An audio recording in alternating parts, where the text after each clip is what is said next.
Мы можем планировать, опираясь на то, что у вас в уме, но вы ничего с этим не можете сделать. Действовать можно только в текущем моменте.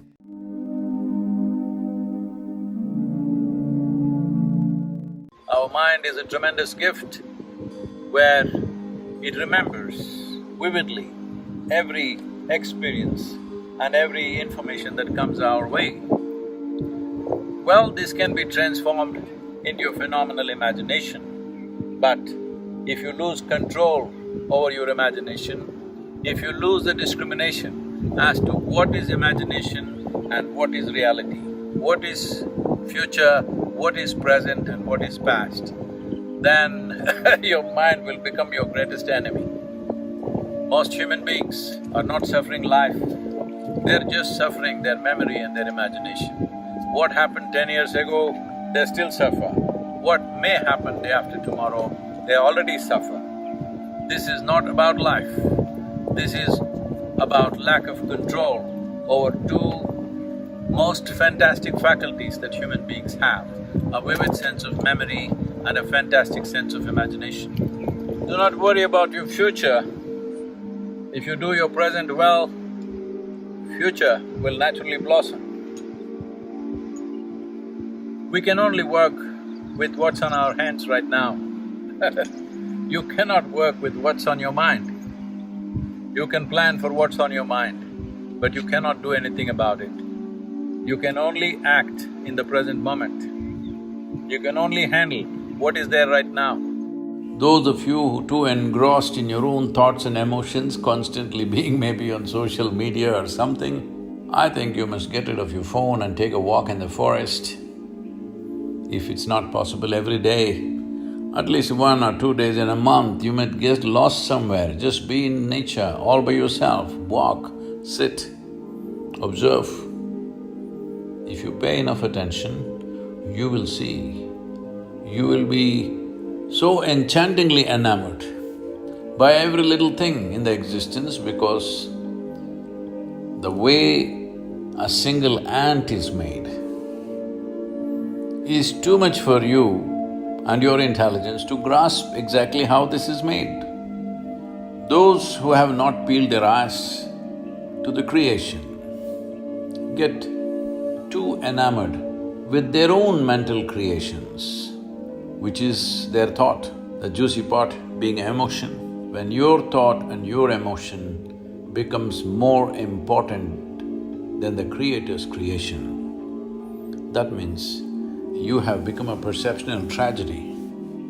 You have not realized the nature of life at all. We know many things, we can do many things, but we do not know anything in its entirety.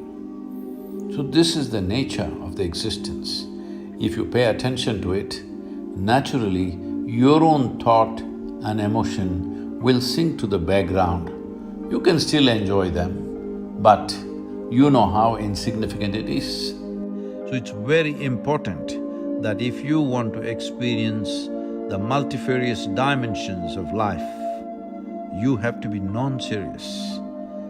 You become serious only because you have taken your own existence too seriously, though we exist here for a minuscule amount of time in this cosmos.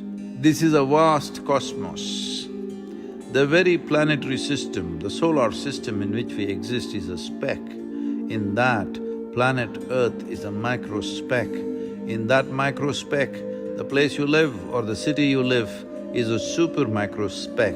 In that, you have become a big man or woman, and that's the reason why you're so serious about life. It's a brief amount of time that you have as life. In this, if you take yourself too seriously, you are one big joke. The secret of life is to see everything with a non-serious eye, but to be absolutely involved like a sport. So be a sport for life. If you want to be a sport for life, you have to be able to see that your existence is of consequence for the times in which we live, but not of eternal consequence unless you touch the eternal dimension of who you really are. It's such a brief life only in doing what you truly care for will your life become worthwhile. If genuine involvement has to come in your life, for you to give yourself absolutely, you must be doing something that truly matters to you. It's important that you find that. When I say it's important to find that, you don't have to spend half your life looking for what is my passion. No, you just have to dig into this ability of you making everything yours. When everything is yours, this whole world is yours, this cosmos is yours. So when it is a part of you, if you involve yourself absolutely and constantly strive to create what matters to you, what you really care for, then your existence itself will be worthwhile. Not necessarily your actions, not necessarily what you achieve and may not achieve, but your very existence will be truly worthwhile, because just to breathe and be is a phenomenon.